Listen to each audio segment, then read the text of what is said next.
If AI is already a part of modern editing, the question isn't whether or not we use it, it's how we use it. And I thought about that for a while last year, and I've changed my stance on a couple things.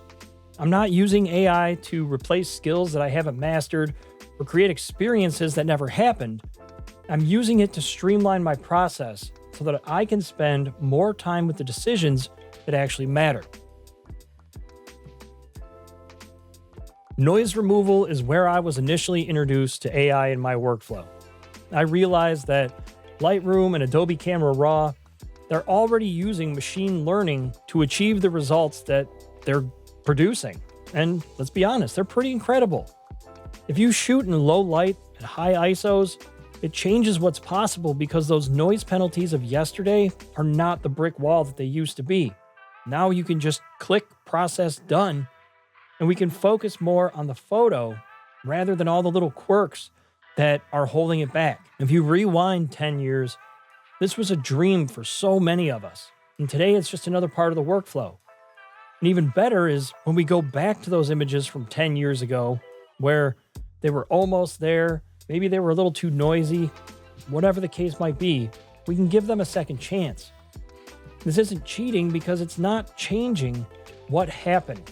It's not changing anything in the scene. It's just improving the quality of the photo so that we can focus on bringing our vision to life rather than the limitations of our equipment. We all know that image cleanup can be a real pain. You clone, you heal, you dodge, you burn, you do all these things and somehow it still looks wrong. The texture doesn't match, the details don't blend, the area that you tried to fix becomes the thing that you notice the most. And I think that this is really where AI started earning its keep for me by making cleanup look natural. The newer content-aware tools are simply better at matching those fine details and blending believable textures into a scene. And I use it for small details, little repairs, sensor dust, tiny distractions, blemishes against a gradient that the healing brush is just never going to be able to blend uniformly. The caveat here is that I'm not using it to erase my mistakes in the field. If a tree, a rock, something I missed ruins the visual flow of the image, that's a composition problem, not an AI problem. I'm not going to remove it or modify it using AI. I'm just either going to live with it or go shoot the scene again, plan another trip back. Some people might disagree with this, and that's totally fine. But for me, this type of cleanup is a massive step forward because I'm spending less time fighting the tools and more time refining the photo. Where AI really won me over was masking. AI masking really changed the game because in Lightroom, Adobe Camera Raw, Photoshop, you can select subjects, skies, objects, and it's pretty accurate most of the time.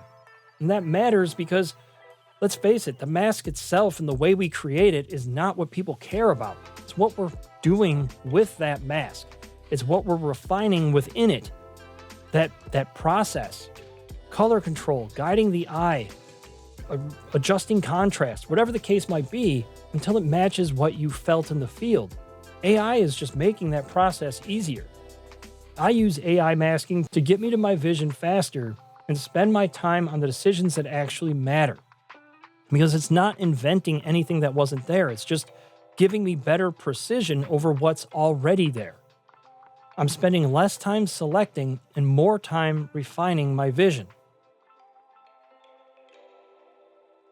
Now, the two things that I won't do with AI, because personally, I don't think that these belong in authentic, genuine photography. First, I'm not going to use AI to change reality. I'm just not.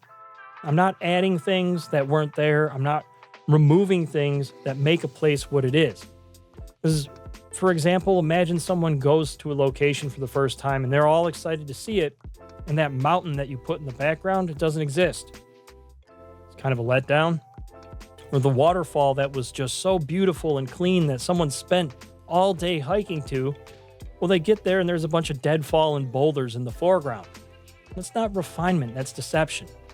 And that goes for all aspects of what I consider reality.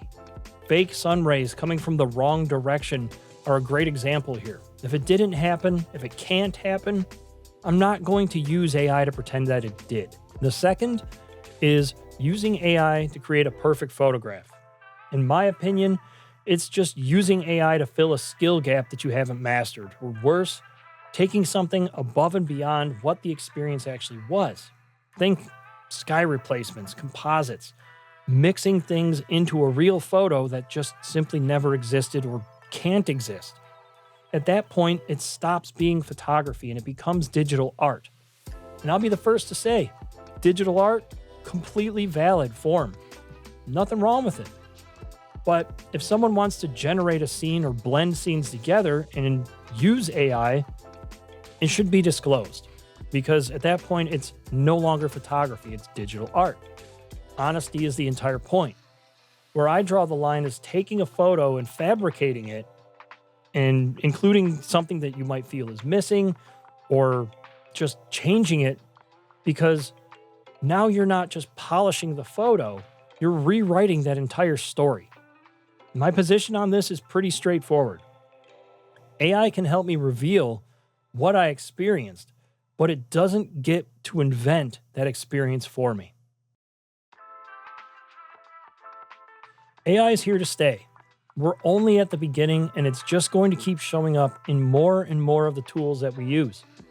So, as photographers, as artists, I think we have a responsibility to learn how to coexist with it ethically. AI doesn't automatically mean fake, generated, composited, whatever.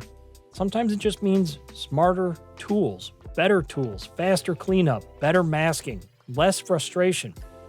And that difference comes down to how you use it, when you use it, and why. AI-generated work, it's an emerging medium, just like photography was once new compared to painting. The film camera didn't make the paintbrush obsolete. They're just different mediums, different purposes, different kinds of expression. So as we step into this AI renaissance, let's just keep an open mind. Stay honest, stay open, and most importantly, just stay authentic. Because there's never going to be anything as rewarding as being present, experiencing the moment, and sharing that with others through your craft. Thank you guys for watching and supporting the channel. I'll see you guys on the next one. Take care, everybody.